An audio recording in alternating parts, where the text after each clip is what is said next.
Alright, everybody, welcome back to the Spire Podcast. Today is the Reaction Monday where I talk about posts I've seen on social media and just give my opinions on them and, if I think they're a good take or not. So let's just jump right into it. The first one I saw was somebody said that LSU has the best helmet in college football. I just really don't agree with this at all. I mean, it came from an LSU fan, so of course they're going to say it, but, realistically, it's not good at all. They have a pretty ugly yellow. The tiger looks kind of weird to me. I just don't like how it's, the face, and it's, I don't know, it just looks really weird. It looks it's just, they try to make it unique, and they just ended up kind of flopping on it, to be honest, in my opinion. And also, there's helmets like Ohio State, North Carolina, Oregon, and there's, so many better ones, it's just crazy to say that LSU has the best helmet. And then the second one I saw wasn't really, as much of a take. It was more just kind of a statement and an opinion. It was it's just talking about how they said Dabo Swinney probably doesn't get the respect that he should because he's done a lot of things that many coaches will never do, which is probably true, to some extent. He has gotten national championships, great playoff success. He's produced really great NFL players.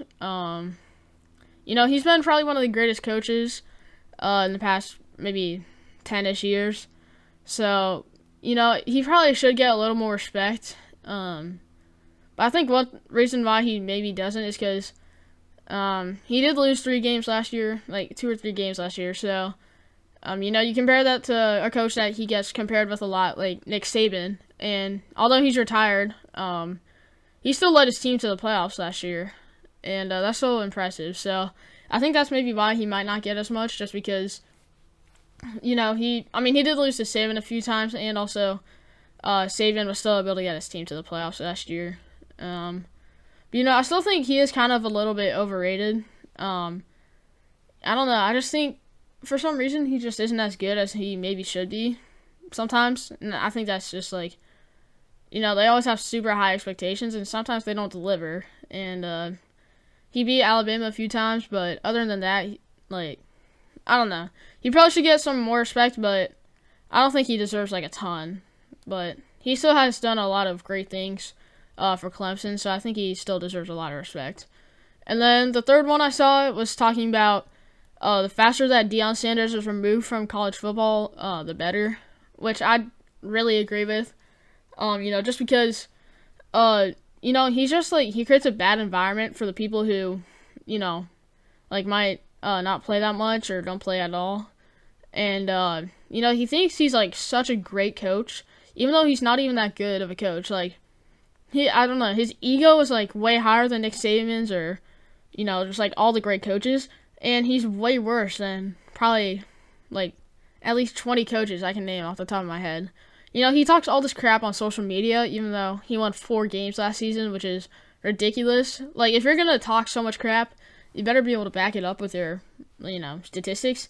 And he really has none. I mean, sure, you can be a good coach at Jackson State, but you haven't proven anything at Colorado yet, except for 4 wins. So, and he also had, 2 of the probably top draft prospects for the next season. So that's kind of crazy to me. And then also he just talks really bad about people who leave their program. He has a very unique way of trying to get people. He doesn't really hold that many interviews or whatever, or recruiting.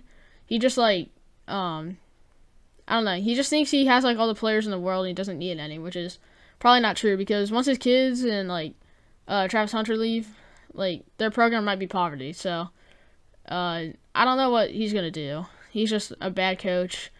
He talks crap to people and former players on social media. He's just not a good guy. He's talking bad, keep in mind, to 18 to 22-year-olds, which is even more crazy to me. So, I think the faster he gets out, the better. I don't think many people like him anymore. I think at the beginning of the season, people just hyped him up so much, especially ESPN. But, I think I can see why he got the hype, but nowadays it's nobody likes him, and I think he really needs to go. He might have a little bit of success, but at the end of the day, he's not doing anything for Colorado in the long run, so he should probably leave. So those are the reactions from some takes I saw on social media. Let me know if you guys agree with them, and I'll see you in the next one. Thanks for watching.